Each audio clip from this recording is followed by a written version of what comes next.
welcome back to the New York Talk. This is obviously the Scouting Report, where we look ahead to Wednesday night's opponent, midweek match at home to Bristol City, live on Sky. Exciting, isn't it? We have Patch Warner joining us from Bristol City. The three peeps in the podcast. I got that right? Three peeps in a podcast, yeah. Perfect. How are you doing, first of all? You doing all right? Yeah, I'm doing all right. It's we always do a check-in, a talk club check-in at the start of every podcast, and we say, how are you out of 10? So I'm probably about an 8, I'd say, at the moment. Good stuff. So let's talk about Bristol City's start. 11th of the table. It looks like a pretty good start to me.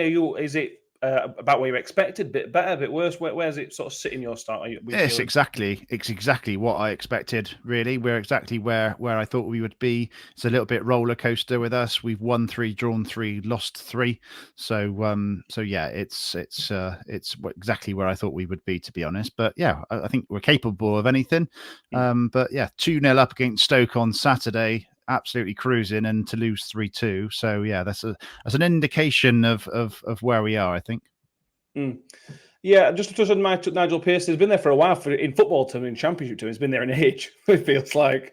Are you still happy with it? Is he still moving the club in the right direction? Is there still positive signs? Yeah, I think it's the majority would say that we're looking to try and get him extended on his contract, which ends towards the end of the season. So he's had to go through the team and actually strip out some of the big wage earners and bring in some of his own players and things like that. So yeah, I think as long as we continue that progression and we stay hovering around the top half, I think most fans would like to see that continue. Let's go back to sort of the close season. Obviously, the big news was obviously the youngster Alex Scott going for big money. Was that a blow? From the outside, it looked like sort of expect, as long as the money was going to be right, which eventually it was. It felt expected. So were you sort of prepared? And do you think that money's been able to be used so far? Yeah, so I think it was expected. I think there was it was an element of it almost didn't happen. And we maybe could have kept him up until January, but he actually got himself injured and still hasn't made his debut for Bournemouth. So we've taken the 25 million. We've reinvested some of that prior to stop us getting held to ransom for big money. So bringing in the likes of Jason Knight, who's a similar player to Alex Scott and more versatile, if anything. So he's been a great sign-in. Ross McCrory, who we signed from Aberdeen, hasn't yet played due to injury. And then we've got a number of others, Hayden Roberts, for example, who again from Derby hasn't really featured that much. So yeah, there's a number of sort of players coming through. Rob Dickey as well at centre back. Okay, so and you mentioned obviously where you expected to be we're only with 9 games I think at the minute. What is the target? Is it just solidify, try and keep building under Pearce and try and keep building, invest the money, or is the aims eventually going to get higher, I assume? Yeah, I think people want to see us competing for the playoffs. I think it would be a great achievement to secure 5th or 6th this season. But I think if we are fighting for the playoffs, that is progression. And then obviously, if we don't get into the playoffs, then next season you would like to see us firmly in the playoffs. I think that's most fans' expectation, if you like.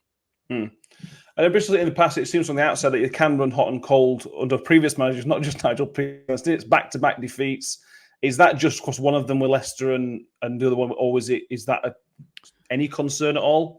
I think Leicester was a bit of a free hit. We almost scraped a draw, but yeah. And then it was only a Jamie Vardy penalty that got beat us, really. So yeah, I mean, I'm hoping Saturday was a bit of a blip because we were 2-0 up and lost 3-2 against a Stoke side that the fans were sort of chanting sacked in the morning at 2-0 down. So yeah, I'm hoping that was an anomaly, and that as long as the effort levels of the first half are there on Wednesday and they're up at Leeds on Saturday, then yeah, that's all you want, isn't it? You want to see a shift being put in, and it was just a few individual errors that really cost us on Saturday. Fair enough. Let's just, in terms of any players to look out for, I think it's Bell who's got the top scorer with 4 goals. Is there any other players we should be watching out for? Tomorrow night, Wednesday. Yeah.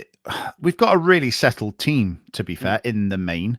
We've got that front 4, if you like. We seem to play a 4-2-3-1 or a 4-3-3. It depends how you look at it. With that attacking sort of 3 of Sam Bell on the left, Mark Sykes on the right, and Jason Knight sort of in behind Naki Wells. So we've got people, all 4 of them have scored goals this season, as well as other contributions from other areas of the pitch.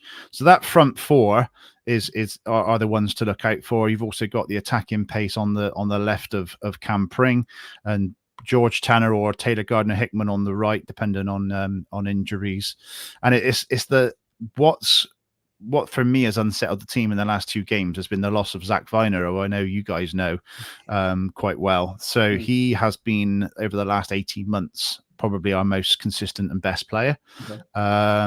And he's out injured with it's not an ACL injury, but it's a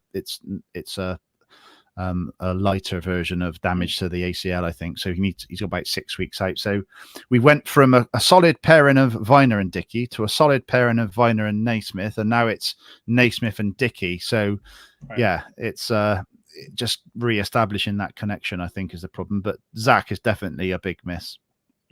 Yeah, I'm glad he had a poor run. He played at right back. He was farmed out at right back for us, and he wasn't a right back. So I am sort of glad to see him doing well, as long as it's not right. It won't be at our expense, I suppose, will it? So that's a bonus for us. How do you see Wednesday night playing out? Are you positive in terms of it? New York, not many teams come to New York Stadium and win at the minute, although you did last season quite comfortably. Yeah. I remember Cam Pring scoring. I think it was his first goal for Bristol City there last season. Yeah, I think we need to bounce back. We need to get a minimum of a point, if not a victory, on Saturday if we want to sort of maintain that edge of the playoffs position, because obviously, who knows what happens up at Leeds on Saturday, and hopefully we can go there and express ourselves a little bit more than we did at Leicester. But that remains to be seen, because obviously they've both come down from the Premier League and have both got those players that are, in terms of value and wages and all of that sort of stuff, the expectation must be really high up at Leeds. So yeah, we need to. I'm expectant of a victory on Wednesday. I think I have to be. Yeah, everybody expects it. It's fine. Do you want to give us a score prediction? Yeah, why not?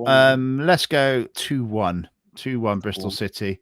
I think we'll probably go 1-0 up, and then you'll equalise, and then we'll get a winner in the last 10 minutes. That's quite specific, isn't it?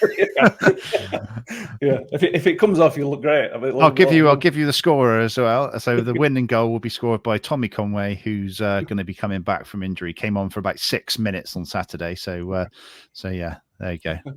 Perfect. If anybody wants to check out any pre-match stuff from you guys, just I'll put the links in as well, but just let me know where they can find you guys. Yeah, so we're pretty active on Twitter, or X as it's now known. So at 3PIAPC, or you can search 3 Peeps, spelled PEAPS, in a podcast on any podcast provider. Top stuff. Thank you very much. Thank you who has been with us. Please like the video and subscribe if you haven't done already. And yeah, thank you, Patch. Thank you for watching, everybody, and we'll see you all next time. And take care. The most.